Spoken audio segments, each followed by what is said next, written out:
नमस्कार, day news में आप सभी तमाम दर्शकों का बहुत बहुत स्वागत है। मैं हूं आपके साथ अनामिका और अब खबरें विस्तार से। मुजफ्फरपुर जिले में एक बार फिर शर्मसार कर देने वाली घटना सामने आई है, जहां एक नाबालिग युवती के साथ सामूहिक दुष्कर्म के बाद शराब माफियाओं ने तेजाब डालकर छत विछत स्थिति में युवती की हत्या कर सुनसान जगह पर फेंक दिया। दरअसल पूरी घटना तब सामने आई जब युवती के परिजनों ने शव की पहचान की। वहीं इसकी पहचान होते ही परिजनों में चीख पुकार मच गई। घटना की खबर फैलते स्थानीय लोगों में काफी आक्रोश बना हुआ है। स्थानीय लोगों ने 3 आरोपी को पकड़ पुलिस के हवाले कर दिया। जानकारी के अनुसार बुधवार की दोपहर कुढ़नी थाना की पुलिस ने एक युवती का शव बरामद किया था। वहीं पूछताछ के बाद शव को कब्जे में लेकर पोस्टमार्टम के लिए एसकेएमसीएच भेज दिया था और गुरुवार को पहचान के बाद पुलिस ने शव को परिजनों को सौंप दिया। मृत युवती की पहचान मनियारी थाना क्षेत्र के एक गांव की है, जो इंटर की छात्रा थी। घटना के संबंध में मृत युवती के परिजनों ने कुछ शराब कारोबारी पर दुष्कर्म के बाद हत्या का आरोप लगाते हुए बताया कि बीते सोमवार को वह अपनी बच्ची के साथ बाजार करने गई थी। वहीं इस दौरान आरोपियों ने उसके ऊपर पिस्टल के बल पर मालिक लड़की को किडनैप कर लिया। वहीं काफी ढूंढने के बाद भी जब पता नहीं चला तो इसकी शिकायत उन्होंने मनियारी थाना में की। पूरे मामले की पुष्टि करते हुए पश्चिमी डीएसपी सैयद इमरान मसूद ने बताया कि एक नाबालिग युवती की डेड बॉडी कुढ़नी थाना क्षेत्र से बरामद हुआ था, जो कि मनियारी थाना क्षेत्र का रहने वाली थी। इसको लेकर बीते दिनों अपहरण का प्राथमिकी मनियारी थाना में दर्ज हुआ था। वहीं उन्होंने बताया कि पुलिस के द्वारा हर बिंदुओं पर जांच की जा रही है। कैसे क्या हुआ? हम पेठिया पर जाते रहे डॉक्टर कने। हमको ये सोनू, दीपक, ये गणेश, ये रंजीत 2 गो 4 गो के हम चिन्हे। 4 गो के चिन्हे तो हम फिर कहे कि हम ओजा हम चलते रहते थे तो हमको 2 गो गाड़ी पर रहे, 2 गो गाड़ी पर धकेल कर गिरा दिया। अब बस वही स्कूटरी से रहे 2 गो हमरा धकेल दिया और नियति का हम लड़की के नाक जा दिया रुमाल से लेकर पार। हम गिर कर उठ कर हमरा सहूर नहीं हुआ। बस हम पिस्तौल रहे कान में हमरा कर ले। हम डर के मारे हमरा करेजे कितना है, हम डर के मारे थरथरा गए। हम अकेला कोई जेंट्स नहीं रहे हमरा पास। हम अकेले फिर वजह से हम आपसी हो गई, कनते रोते चल रहे घर। हम वजह से फिर चल अली तो हम घरे आकर घर पर हम बोले अपना आदमी की सके जे एना ना हुआ, एना ना सोनू रहे, अथी दीपक रहे, गणेश, रंजीत माधोपुर चौक पर। लड़का लोग कहाँ का है? गिद्धा के है। कैसे जानती हैं उन लोगों को? कैसे जानती हैं? जानते दारू मुखिया है, दारू बेचे जा। बच्ची का कैसे पता चला कि कहाँ मिली है बच्ची? ले गया गाड़ी से, किडनैपिंग न कर दिया। आज कैसे पता चला? उसको सामने ले गया है? हमरा सामने ले गई है। पूरा घटनाक्रम क्या है? हमको मम्मी और सिस्टर जा रही थी दवा के लिए चौक पे, माधोपुर चौक पे। उसके बाद हम तो वहाँ पे थे नहीं, मम्मी आई तो वहाँ से बताई कि ऐसे घटना है। सोनू, रंजीत और दीपक और गणेश, ये चारों भाई को पहचानी मम्मी। और वहाँ से मम्मी को धकेल दिया और उसके बाद मम्मी के पिस्टल भिरा दिया और उसके बाद बहन को हमको रुमाल सूंघा करके उसके बाद बाइक पे बैठाया और उसके बाद लेके चला गया। मम्मी आई तो हम लोग को बोली कि से हमको पिस्तौल भिरा दिया। उसके बाद बोला कि अगर हल्ला करेगी तो गोली मार देंगे। उसके बाद हम लोग आए इधर छानबीन करने लगे कि किधर गया ना गया। जब मम्मी आई बोली तब उसके बाद फिर जब हम लोग को पता नहीं चला कि कहाँ गया, उसके बाद फिर आज हम लोग सुबह में पब्लिक ऐप देखे, उस पर हम लोग को जब बॉडी बरामद हुआ था तो वही पब्लिक ऐप पे दे रहा था। तो हम लोग कपड़ा के आधार से शक हुआ कि जो कपड़ा पहन के निकली हुई थी उसी कपड़ा के आधार पे हम लोग को शक हुआ था। हम लोग मेडिकल गए तो लाश पहचाने, तो वही लाश पहचाने। उसके बाद फिर गार्जियन को यहाँ फ़ोन किया कि हाँ ऐसे बात है। आप लोगों ने पुलिस कंप्लेन भी किए। कहीं से कोई सहायता मिला? कहीं से सहायता अभी तक तो वैसे नहीं मिला है। एक आरोपी पकड़ाया है? अभी तो 3 गो को पकड़ के भेजा गया है जी। 3 गो अपने से दिए हैं? अपना से पकड़ के दिए हैं।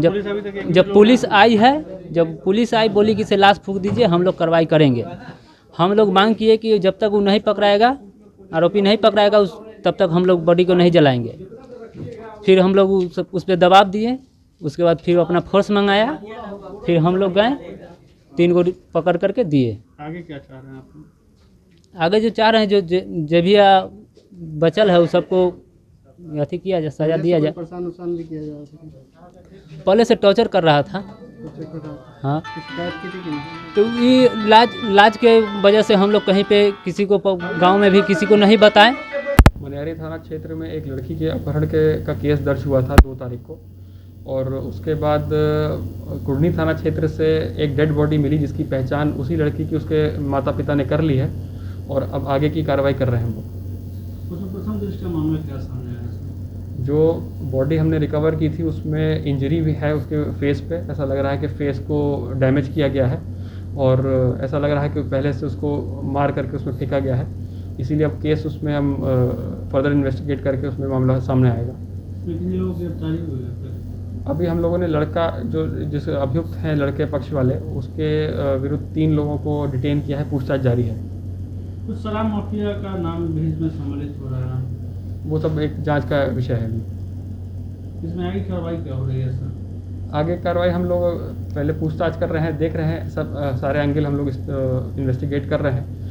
लड़की का कॉन्टैक्ट्स कौन कौन थे, किससे बातचीत कर रही थी। लड़की जब 31 तारीख को गायब हुई तब उसके बाद की प्रक्रिया हम लोग देख रहे हैं, क्या क्या कैसे कैसे हुआ है। मुजफ्फरपुर में एक और विवाहिता दहेज की बलि चढ़ गई। ससुराल वालों ने उसकी गला दबाकर हत्या कर दी।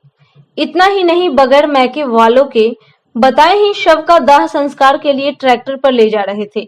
जैसे ही मृतिका के पिता को इसकी सूचना मिली, सब परिवार गांव पहुंच गए और तब जाकर इसकी सूचना पुलिस को दी। घटना मीनापुर थाना इलाके के मकसूदपुर की है। जानकारी के मुताबिक मनियारी मिर्चा निवासी उपेंद्र राय की बेटी की शादी मीनापुर के मकसूदपुर निवासी ललन से हुई थी। शादी के बाद से ही ललन लगातार अपनी पत्नी से दहेज का डिमांड कर रहा था। दहेज नहीं देने पर बराबर उसके साथ मारपीट भी किया करता था। पिता के मुताबिक दामाद ललन ने बेटी का गला दबाकर हत्या कर दी है। इतना ही नहीं, बगैर किसी को बताए उर्मिला का शव ट्रैक्टर पर रखकर जलाने की भी कोशिश की गई। आनन फानन में उर्मिला के पिता उपेंद्र यादव मीनापुर पहुंच गए और इसकी सूचना पुलिस को दी। मौके पर पहुंची मीनापुर पुलिस ने शव को अपने कब्जे में लेकर पोस्टमार्टम के लिए एसकेएमसीएच भेज दिया है। पुलिस ने आरोपी पति ललन को गिरफ्तार कर लिया है। अन्य ससुराल के लोग मौके से फरार हैं। सुबह में कॉल आया जे अथी आकर के 2-4 आदमी आइए जो मेडिकल में रहना है।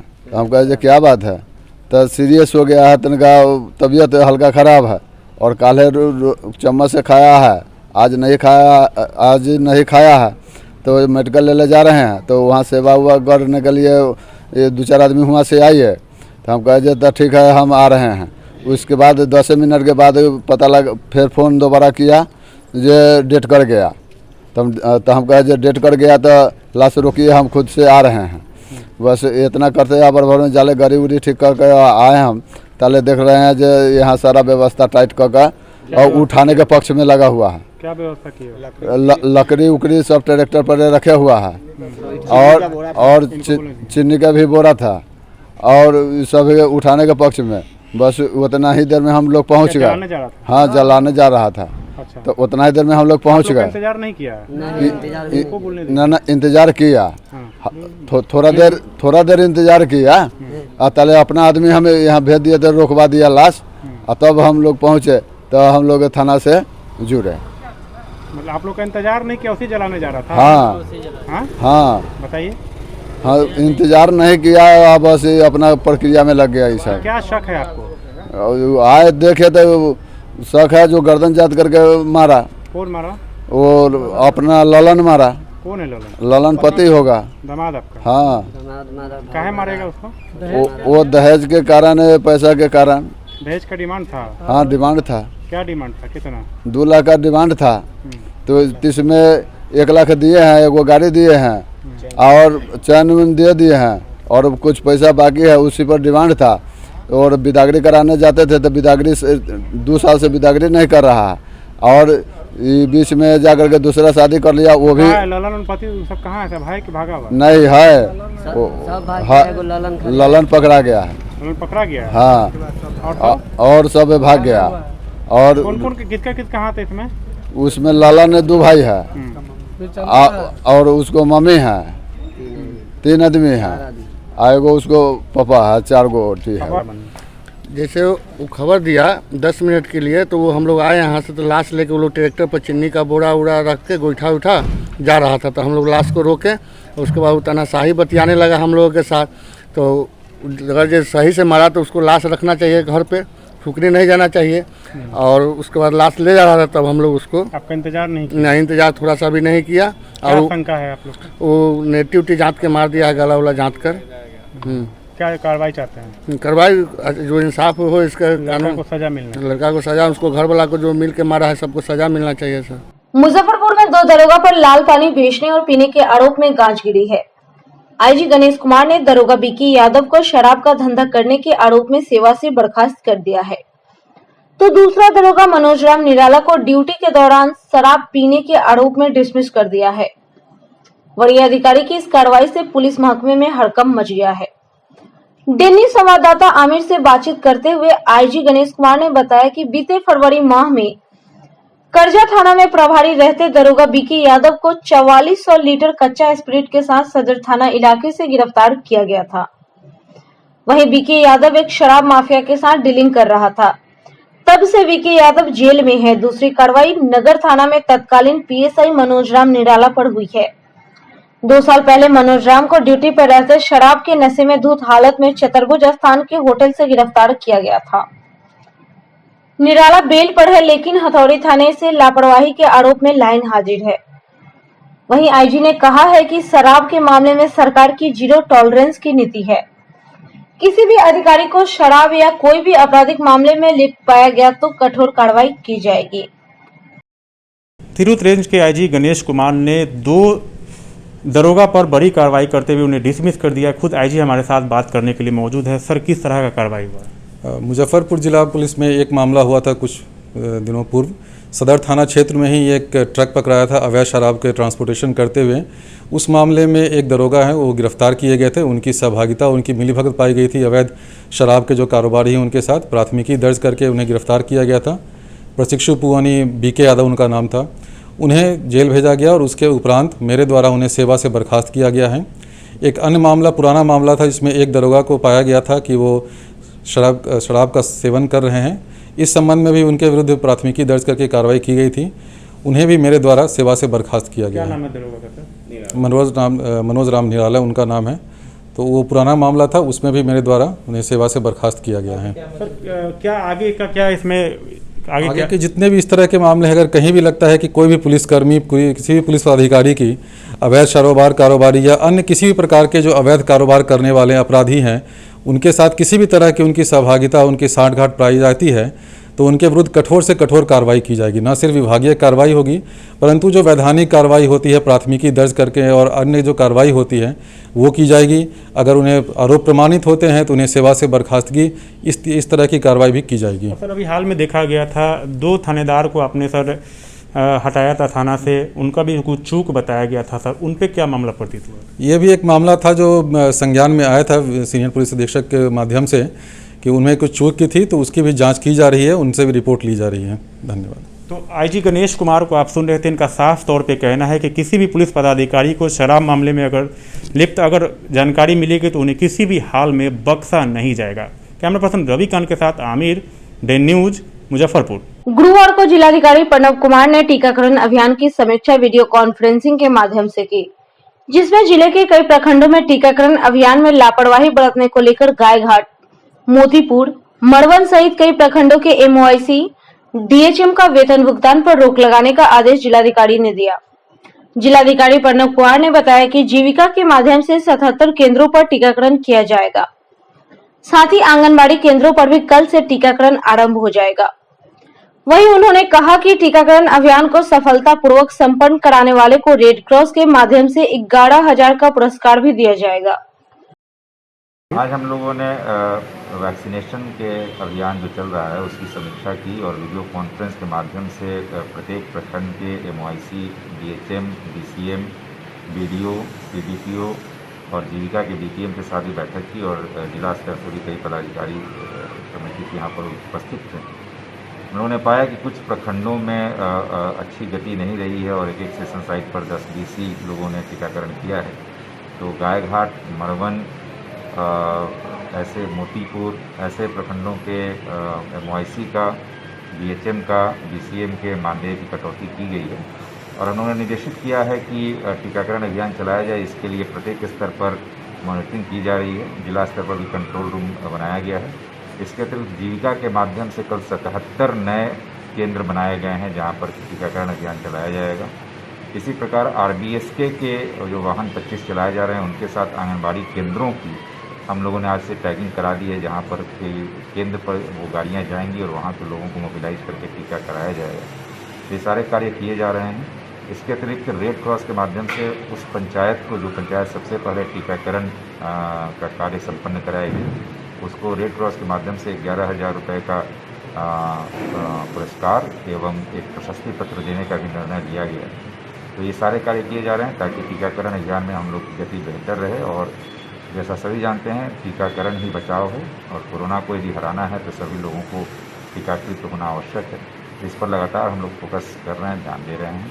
शनिवार को भी एक हम लोगों ने बैठक रखी है जिसमें कुछ लोगों के साथ बैठक हम लोग रखेंगे ताकि धार्मिक गुरुओं के माध्यम से भी लोगों के बीच इसका जागरूकता का प्रचार प्रसार किया जा सके। सर, जैसे कि बाढ़ का समय है तो बहुत सारे सड़क से मार्ग से भी कट जाएंगे, तो उस क्षेत्र में भी वैक्सीनेशन होना है, तो उसको ध्यान में रखते हुए विशेष क्या निर्देश? बिल्कुल सही आपने प्रश्न किया है। ये हम लोग विशेष रूप से वैसे प्रखंडों को ज़्यादा अभी चिन्हित कर रहे हैं जो कि बाढ़ग्रस्त होते हैं और इसके अतिरिक्त बाढ़ सुरक्षा सप्ताह जो चलाया जा रहा है, तो 7 तारीख को एक विशेष टीकाकरण सत्र भी हम लोगों ने आयोजित किया है जो कि प्रत्येक अंचल कार्यालय में होगा, जिसमें बाढ़ के बचाव से सुरक्षा से जुड़े हुए जो लोग होते हैं उनका टीकाकरण कराया जाएगा।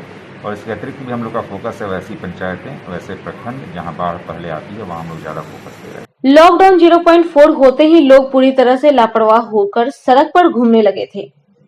इन्हें लग चुका था कि कोरोना पूरी तरह से खत्म हो चुका है, लेकिन शायद ये नहीं पता है कि कोरोना संक्रमण के मामले अभी कम हुए हैं, ना कि खत्म हुए हैं। गुरुवार को प्रशिक्षु DSP सियाराम के द्वारा कल्याणी चौक को पूरी तरह से घेरकर बेवजह सड़क पर घूम रहे लोगों की खबर ली गई। 2 बजे के बाद भी कई लोग बेवजह सड़क पर घूमते मिले, जिनके बाइक की चालान कटी। कई बाइक को जब्त भी किया गया। वहीं DSP ने साफ कह दिया है कि लापरवाह लोगों को किसी भी हाल में बख्शा नहीं जाएगा। बिल्कुल भी छूट नहीं मिली है। जो दुकान बंद करके लोग जा रहे हैं या जो मेडिकल हॉस्पिटल जा रहे हैं वही लोग जा रहे हैं, जो नियम को नहीं मान रहे हैं उस पर हम लोग कार्रवाई कर रहे हैं। आज क्या क्या कर रहे हैं सर, कहाँ पर है आज किस स्पॉट पर आप लोग सुने हैं? नहीं, ठीक है, जो सड़क है मेन चौराहे हैं उस पर हम लोग चेक लगाए हैं और वहाँ पे आवश्यक कार्रवाई कर रहे हैं। ठीक है, धन्यवाद, थैंक यू। जो बेवजह घूम रहे हैं उनके लिए क्या मैसेज है? बेवजह घूम रहे हैं उनको हम लोग जो है उस पर सख्त हैं और जो बिना हेलमेट के जा रहे हैं उनको हम लोग फाइन काट रहे हैं। एक बार फिर से मुजफ्फरपुर के बैंड ऑर्केस्ट्रा ट्रॉली संचालक ने सरकार से रोजगार चालू करने की मांग को लेकर छाता बाजार में प्रदर्शन किया। प्रदर्शन में शामिल कलाकारों ने हाथ में पोस्टर बैनर लिए सरकार से मांग की कि उसे लग्न के मौके पर बैंड बजाने की इजाजत दी जाए।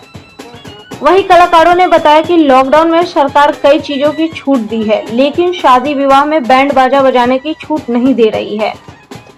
कलाकारों ने कहा कि अब भुखमरी की नौबत आ गई है। सरकार अगर कलाकार समाज को अनदेखी करती है तो आत्मदाह के अलावा कोई उपाय नहीं होगा। कलाकारों ने अपने फनकार के माध्यम से सरकार से बैंड चालू कराने की मांग की। पहले हम चाहेंगे अपने फन के माध्यम से सरकार से आप मांग करें, क्या कुछ कहेंगे? आज विरोध कर रहे हैं, क्या कहेंगे? पहले तो मैं गाने के माध्यम से कह रहा हूँ कि बात हल्का सा कि दिल का खिलौना है टूट गया,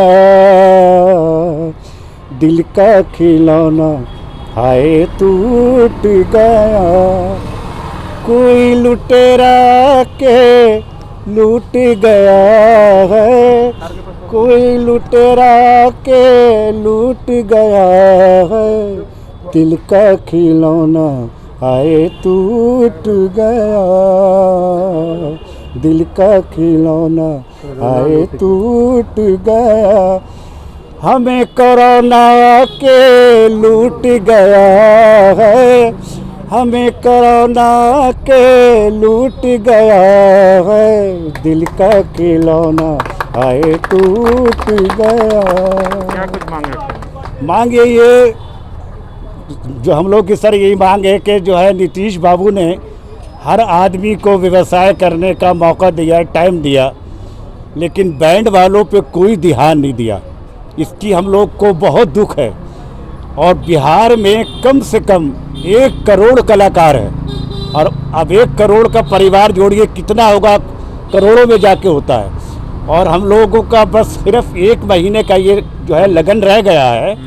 कम से कम 1 महीने के लिए बैंड पार्टी और ऑर्केस्ट्रा ट्रॉली को छूट दिया जाए, बस यही मांग है। हम लोग डीजे के लिए नहीं कह रहे हैं, डीजे के लिए नहीं कह रहे हैं, बैंड पार्टी और ऑर्केस्ट्रा ट्रॉली को छूट दिया जाए, जो कि हम लोगों को का जो है बाल बच्चा जो है परिवार ठीक से रह सके और खा सके। 5 करोड़ लोगों की ज़िंदगियों का सवाल है, इसमें बहुत कलाकार है, सब मिला के 5 करोड़ बनता है पूरे बिहार में। और हम लोगों को बस यही है, थोड़ा सा 1 महीने के लिए बैंड पार्टी बजाने का और ऑर्केस्ट्रा ट्रॉली वालों को छूट दे दिया जाए। यही हमारे बस विनती है हाथ जोड़ के नीतीश कुमार जी के, वरना हम लोग अब इतने परेशान हो गए हैं कि आत्महत्या और आत्मदाह करने पे मजबूर हैं। क्या कुछ कहेंगे, रोजी रोटी की जो समस्या है यहाँ पर उत्पन्न हुई है, क्या कुछ? सर आप तो जानते हैं हमारे ये कोरोना काल में बिहार की भी स्थिति खराब हो गई और देश की।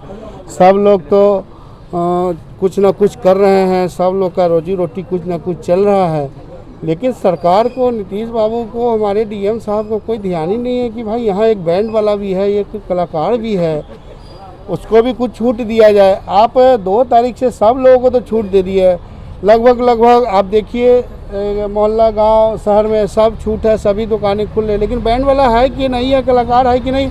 साहब अभी तो जानते हैं कि आपके भी शादी बच्चे का हो या आपका कोई फंक्शन हो, उसमें हम ही लोग को याद करते हैं, तो वो याद नहीं आ रहा है आपको कि हाँ हमारा कुछ लोग भी है जो उसको भी रोजी रोटी चलना चाहिए।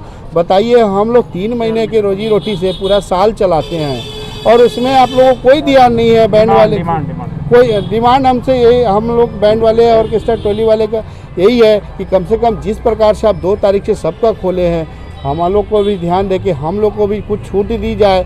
कम से कम आप हफ्ता में 3 दिन ही दे, महीना दिन का अब लगन बचा है। अगर यही नहीं होगा तो हम लोग आत्महत्या कर लेंगे। जिले में इन दिनों ऑटो चालक की रोजी रोटी पर भीषण संकट आ पड़ा है।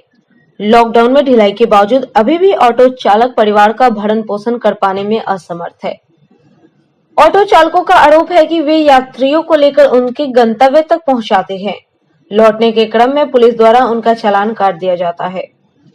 वहीं मुजफ्फरपुर जंक्शन के समीप दर्जनों ऑटो चालकों ने कैमरे के सामने अपनी परेशानी को बयां किया।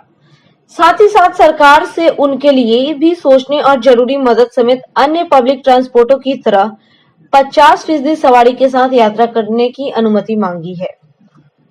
आपको बता दें कि इसके पूर्व भी ऑटो चालकों द्वारा शिकायत की गई थी कि यात्रियों को उनके गंतव्य तक पहुंचाने के बाद पुलिस द्वारा उनका चालान काट दिया जाता है, जिसके बाद वरीय पुलिस अधीक्षक ने विधि सम्मत कार्रवाई की बात कही थी।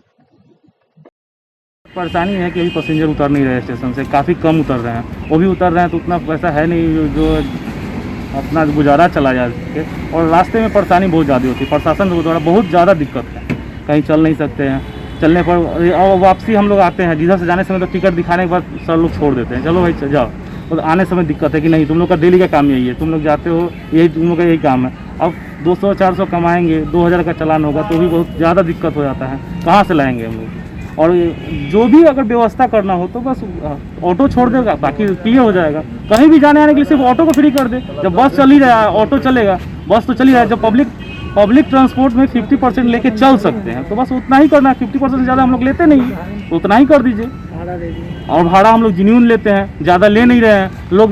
उस दिन भी एक दैनिक जागरण वाले आए थे तो बोले, उनके सामने प्रूफ हो गया कि वो झूठ बोल रहे, पैसेंजर लोग झूठ बोल के जाते हैं कि भाड़ा का नाजायज लिया नहीं जाता। लेकिन अगर प्रशासन परेशानी करेगा तो फिर भाड़ा भी बढ़ेगा, ऑटोमेटिक है कि भाड़ा बढ़ेगा। हम लोग को भी कहाँ से देंगे, घर बेच के तो देंगे नहीं। डीजल 90 रुपये लीटर, 91 रुपये लीटर है, हम लोग का गुजारा कैसे चलेगा वही सोच रहा है। बस आप लोग इतना हेल्प कीजिए कि कम से कम गवर्नमेंट के पास ये पहुँच जाए कि कम से कम ऑटो फ्री कर दिया जाए, ऑटो फ्री किया जाए। पानी है, काम धंधा कोई है नहीं, एक तो पैसेंजर नहीं है रोड में, हर चौक पर जो है पुलिस मिलती है वहीं रोक थाना चल, ये क्या सिस्टम है पहले बताइए। आप सिस्टम से चलने के लिए बताइए ना भाई कि हम लोग ऑटो बंद कर देते हैं, हम लोग पर महीना पैसा दीजिए खाने के लिए। कहाँ चार बच्चे हमारे हैं, हम कहाँ से पालें उनको पहले बताइए। इसका मतलब बीमारी बना भूखा मारते हैं हम। आप लोग पे तो रोक नहीं है, ले जाना है हम लोग इधर से पैसेंजर लेके जाते हैं, जिसके मोबाइल में टिकट है वो मोबाइल का टिकट कहाँ से देगा हमको। तो वापसी में हम लोग को तंग किया जाता है। कल हमारा चालान जो कटा है वापसी में कटा, हमारा 2000 का चालान कटा है। 2000 रुपया 15 दिन में 2000 रुपया हम कमा नहीं रहे हैं, 2000 चालान कहाँ से दें हम। अगर आपकी भाई इच्छा है तो कहिए हम बाल बच्चों को भूखा मार दें। क्या रास्ता बताइए ना वो कि किस रास्ते में हम चलें। क्या मांग है? हम लोग का मांग है, देखिए हम लोग के पास स्टेशन से हम लोग चल रहे हैं, रेलवे के टिकट जब हम लोग लेके जा रहे हैं, टिकट दिखा रहे हैं तो हम लोग को रोक नहीं होना चाहिए। फ्री छोड़ दे वही काफी है। हम लोग को खाली फ्री छोड़ दें और कुछ तो हम लोग नहीं मांग कर रहे हैं। ये तो साफ बंद कर दिए ऑटो। 2 बजे तक हम मार्केट चालू किए, 2 बजे तक मार्केट चालू किए, लेकिन ऑटो वालों के विषय में क्या दिए आप? कितना मुआवजा दिया हुआ ऑटो वालों को? जब से लॉकडाउन हुआ है कितना मुआवजा दिया आप ये बताइए पहले। हम ऑटो वालों के बच्चे बाल बच्चे हैं कि नहीं है? किस्ती वाला मानेगा ये पहले बताइए हम लोग को। वैश्विक महामारी कोविड की रोकथाम के लिए शहीद फाउंडेशन ने जिलाधिकारी को 3000 N95 mask, 150 litre sanitiser, 38 sanitiser dispenser, 750 face shield, 400 PPE kit तथा 5000 हैंड ग्लोवेज और 25 पीस ऑक्सीजन कंसंट्रेटर सामग्री से लदे ट्रक अपर मुख्य चिकित्सा पदाधिकारी डॉक्टर उमेश कुमार शर्मा को सौंपे। उन्होंने बताया कि कोरोना काल में चिकित्सा लगातार अपनी ड्यूटी कर आमजन को संक्रमण से बचाने की कोशिश कर रही है। इसके चलते चिकित्सकों को खतरा ज्यादा है। यह सामग्री चिकित्सकों में संक्रमण रोकने का काम करेगी। लीगल फाउंडेशन जो हमारी संस्था है गुड़गांव बेस्ड है और बिहार के लगभग 4 जिलों में काम करती है। और हमारी संस्थाओं का हमेशा से रहा है कि सरकार के साथ मिल के काम करना और जो भी मुख्य विषय हैं उसके ऊपर काम करना। अभी तक हम लोग स्वास्थ्य है, शिक्षा है, हेल्थ में काम करते आ रहे थे, लेकिन ये जब पैंडेमिक कोरोना के रूप में आया तो लास्ट ईयर भी हम लोगों ने बहुत सारे परिवारों को राशन वगैरह डिस्ट्रीब्यूट करवाया था। अभी का जो सिलसिला है उसमें चूँकि मेडिकल का सबसे ज़्यादा दिक्कत महसूस किया गया तो हमारे US ऑफिस ने इसके ऊपर काम किया और हमें इक्विपमेंट्स वगैरह प्रोवाइड करवाएं जो हम लोग गवर्नमेंट हॉस्पिटल से CHC है, PHC है, हम उनको दे रहे हैं। हमारा आगे भी योजना है कि हम आगे भी सपोर्ट करते रहेंगे सरकार को और हम लोग आगे भी एक साथ मिल के चाहेंगे कि हम लोग मिल के काम करें ताकि इस महामारी से इस बिहार को और मुजफ्फरपुर को मुक्ति मिल सके। सहगल फाउंडेशन के द्वारा एक PPE किट है, कितना है? PPE किट 400 पीस है PPE किट जी।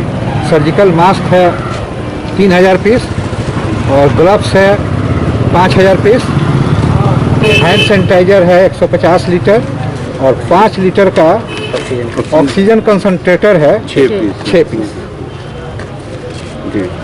तो इस तरह से कोविड में हमारी में संस्थाएं आगे आ रही है मदद को लेकर, तो क्या कहना चाहेंगे सर? ये एक महामारी है, पैंडेमिक है, इसमें जब तक ले सबों का सहयोग नहीं मिलेगा तब तक ले इससे विजय पाना संभव नहीं है। इसलिए केवल सरकारी संस्था से नहीं होने को सब जगह से सहयोग मिल रहा है और सब लोग पॉजिटिव सपोर्ट दे रहे हैं, बहुत अच्छा मिल रहा है। इसी का परिणाम है कि अभी हम लोग अच्छा स्थिति में आ गए हैं। सेकेंड वेव जो आया था उसमें काफ़ी अच्छे स्थिति में हम लोग आए। थर्ड वेव की तैयारियों में इससे बहुत लाभ होगा।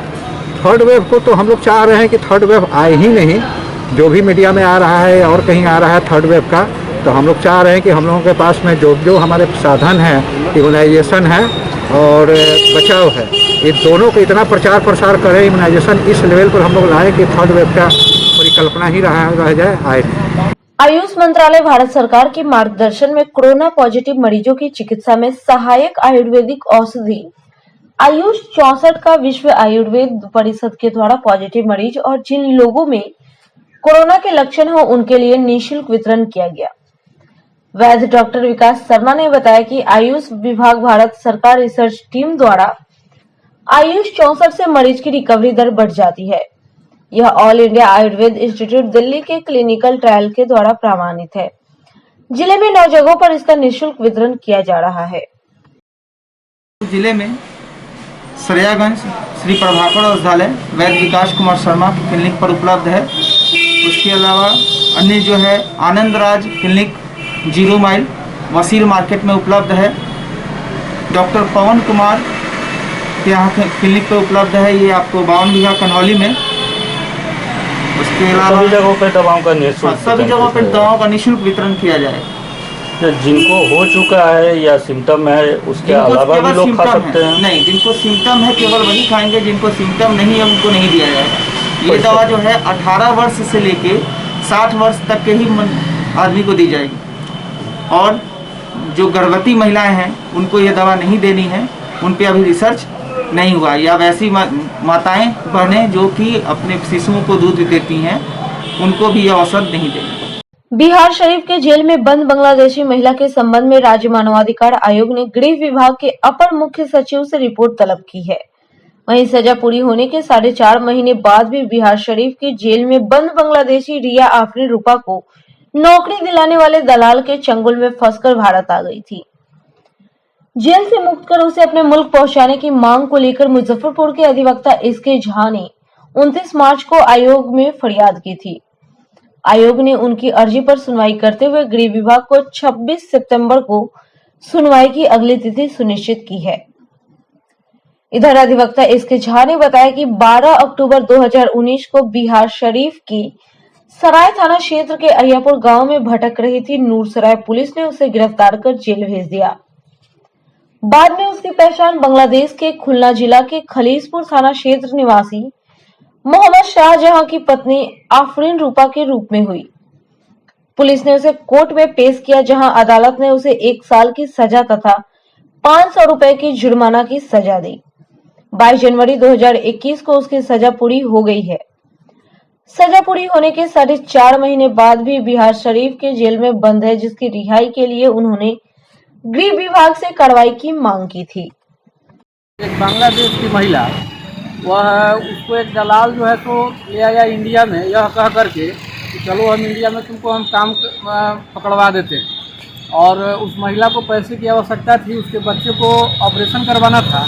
वह किसी तरीके से दलाल के झांसे में वह महिला आ गई और उसके बाद में वह दलाल ला करके उसको नालंदा में लाकर उसको छोड़ दिया, जहाँ से स्थानीय पुलिस द्वारा उसको गिरफ्तार करके जेल भेज दिया गया।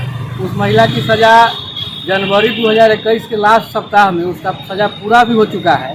बावजूद इसके वह महिला बिहार शरीफ जेल में अभी भी बंद है, जिसके आलोक में हम मार्च में बिहार राज्य मानवाधिकार आयोग में एक हम याचिका फाइल किए हुए थे, जिस पर सुनवाई कल हुई थी। और उस पर सुनवाई होने के बाद में कल माननीय आयोग ने गृह विभाग बिहार सरकार को एक नोटिस जारी किया है और उसमें यह कारण परीक्षा किया गया है कि भैया की क्या बात है कि सज़ा पूरी होने के बाद भी वो महिला जो है तो भी भारत के जेल में बंद है। और यह 2 देश के बीच में जो रिलेशंस है, अंतर्राष्ट्रीय जो संबंध है, इस संबंध पर भी यह असर न डाले, जिसके कारण हम लोग जो है तो यह प्रयास कर रहे हैं कि जितना जल्द से जल्द हो सके वह महिला को हम लोग जो उसका बांग्लादेश जो उसका गांव है उस गांव में वहां तक हम लोग उसको भेजें और उसके परिवार से, उसके बच्चों से उसको हम लोग मिलवाएं। गायघाट थाना क्षेत्र के जरांग टोला निवासी विनय कुमार मंडल ने आईजी को ज्ञापन सौंपा। घर बनाने देने की एवज में रंगदारी की मांग किए जाने को लेकर कार्रवाई की मांग की है। विनय कुमार मंडल ने बताया कि जरांग टोला में वह अपना घर बनाना चाह रहे हैं। घर बनाने देने की एवज में गांव के कुछ दबंगों द्वारा 50,000 रुपए की डिमांड की जा रही है, जिसके लिखित शिकायत उन्होंने गायघाट थाना में की। स्थानीय थाना द्वारा कोई कार्रवाई नहीं किया जा रहा है। इस बारिश के समय में छोटे छोटे बच्चों के साथ खुले आसमान के नीचे रहने को मजबूर है। वहीं उन्होंने आईजी गणेश कुमार से कार्रवाई की मांग की है। जी, मैटर ये है कि हमारे पड़ोसी अमरनाथ मंडल खपड़े का घर है, खपड़ा फूट गया था, अल्वेस्टर चढ़ा रहा था, 50,000 रुपये रंगदारी टैक्स मांग रहा है, जिसकी हम थाना प्रभारी के समय से आवेदन दे चुका हूँ, लेकिन थाना प्रभारी आज तक नहीं आ रहे। उसके अंचल अधिकारी को भी दिए, आज हमें ये DIG साहब से मिले, जिला अधिकारी साहब से मिले हैं। अगर न्याय नहीं मिला तो मैं लॉकडाउन के पश्चात होते हुए मैं पूरे परिवार के साथ SSP कार्यालय और जिला अधिकारी के पास अपने पूरी अनशन करूंगा। विश्व साइकिल दिवस के अवसर पर गुरुवार को सिकंदरपुर स्थित परासर कॉलोनी में bicycle friendly club of Bihar के द्वारा पेट्रोलियम पदार्थ में बेहताशा वृद्धि को लेकर साइकिल रैली निकाली गई। वहीं रैली के दौरान संस्था के संयोजक चंद्रकिशोर प्रासर ने बताया, देश में लगातार पेट्रोलियम पदार्थों की कीमतों में वृद्धि हो रही है। ऐसी परिस्थिति में साइकिल को लोकप्रिय बनाने की पहल को साथ ही साइकिल को राष्ट्रीय सवारी घोषित करने को लेकर साइकिल रैली निकाला गया। साइकिल आज विश्व साइकिल दिवस है और इस अवसर पर यहाँ हम लोगों ने मुजफ्फरपुर में एक छोटा सा अनौपचारिक कार्यक्रम किया है, चूँकि लॉकडाउन है, और हम लोग साइकिल को राष्ट्रीय वाहन बनाया जाए। चूँकि इस देश में पेट्रोलियम का दाम, हालांकि दुनिया में जो कच्चा तेल है उसका दाम घट रहा है, लेकिन भारत में लगातार बढ़ रहा है, महंगाई बढ़ रही है, 100 रुपये से ज़्यादा कीमत हो गया पेट्रोल का और सभी परेशान हैं। सरकार इस पर ध्यान नहीं देती है, केंद्र सरकार। हालांकि केंद्र सरकार के पास एक योजना भी है साइकिल के प्रचार प्रसार के लिए, bicycle for change of India करके, लेकिन वो 2 साल पहले जो योजना बनी वो अभी ठंडे बस्ते में है। उस योजना में ये कहा गया कि देश के पहले चरण में 107 शहरों में साइकिल को लोकप्रिय बनाया जाएगा ताकि पर्यावरण संतुलित हो, पेट्रोल और डीजल की खपत कम हो इसके लिए, लेकिन इस पर कोई काम नहीं किया गया। सबसे दुर्भाग्यपूर्ण स्थिति है कि 107 शहरों में अभी तक जो 41 शहर रजिस्टर्ड हुए हैं उसमें एक भी बिहार का शहर नहीं है। इतना उदासीन है हमारा बिहार का नीतीश सरकार। और तीसरी बात ये कि ये जो कोरोना का काल है इसमें हम देख रहे हैं कि वाहनों के कम चलने से प्रदूषण कम हुआ है। तो अगर हम साइकिल अपनाते हैं तो महंगाई से निजात मिलेगी, प्रदूषण कम होगा और पेट्रोलियम पदार्थ का ज़्यादा खपत होगा और प्रत्येक भारतीय एक्सरसाइज करेगा इसके माध्यम से, तो फिट इंडिया भी बनेगा। इसलिए हम लोगों ने आज संकल्प लिया है, ये हमारी कॉलोनी के लोगों ने, कि हम पूरे बिहार में एक संगठन बनाकर काम करेंगे और साइकिल के प्रति चेतना जगाएंगे। और हमारा संगठन का नाम है bicycle friendly club of Bihar. Bihar की सियासत एक बार फिर से गर्म हो गई। जदयू और भारतीय जनता पार्टी के बीच तनातनी की खबरें सामने आई है। बीजेपी एमएलसी टूना पांडे ने एक विवादित बयान दिया है। टूना पांडे ने सीएम नीतीश कुमार को घोटालेबाज कहा और जेल भेजने का दावा किया।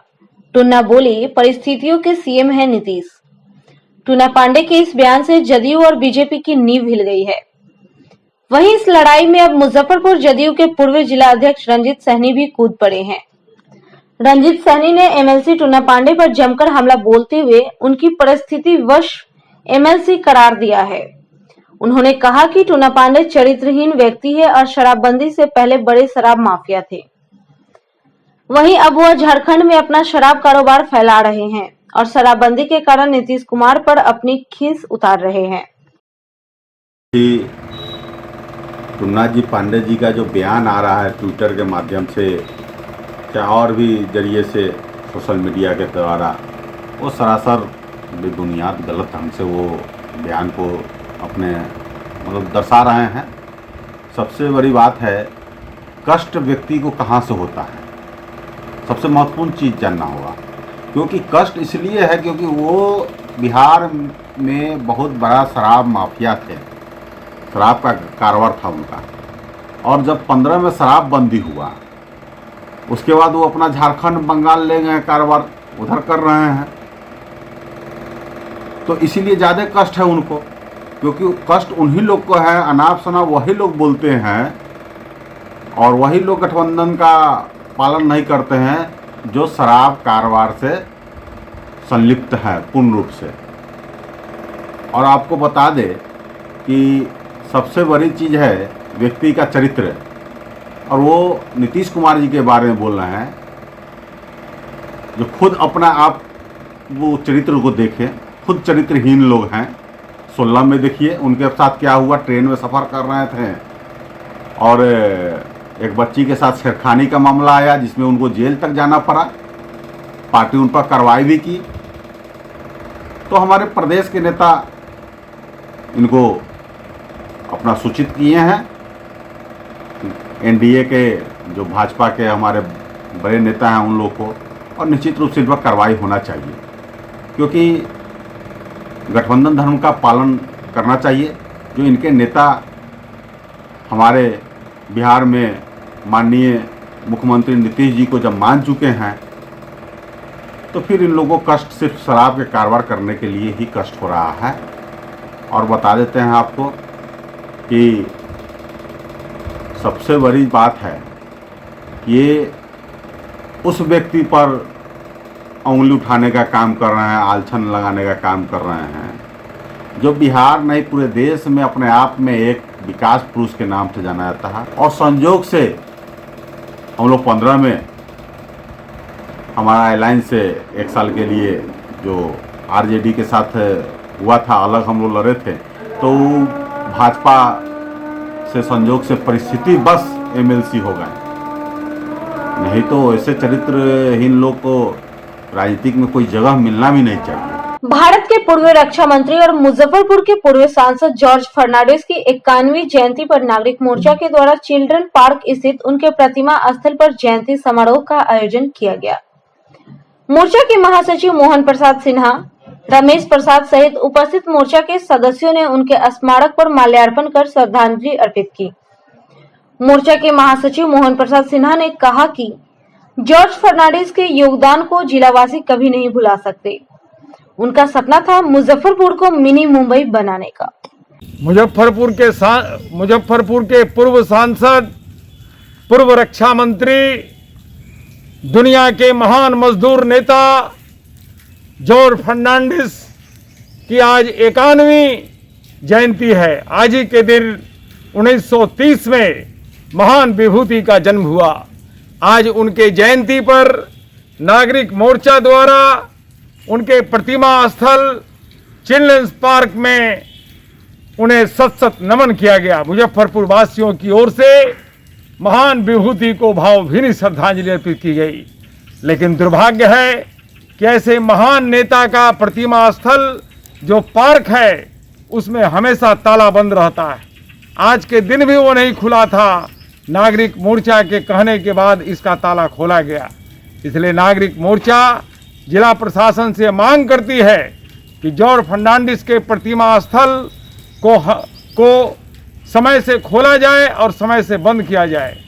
जिस प्रकार जुब्बा सहनी पार्क को खोला जाता है, बंद किया जाता है, केवल जुब्बा सहनी पार्क एकमात्र पार्क है जो समय से खुलता है और बंद होता है, अन्यथा सारे पार्क में ताला बंद है। जॉर्ज फर्नांडिस का सपना था कि मुजफ्फरपुर को मिनी बॉम्बे बनाएंगे, लेकिन आज हम यह संकल्प लें कि उनके अधूरे सपनों को पूरा करना ही उनके प्रति सच्ची श्रद्धांजलि होगी। आज की खबरों में फिलहाल इतना ही। कल फिर मिलेंगे कुछ नए खबरों के साथ। तब तक के लिए हमारे DIN न्यूज टीम को दीजिए इजाजत। नमस्कार।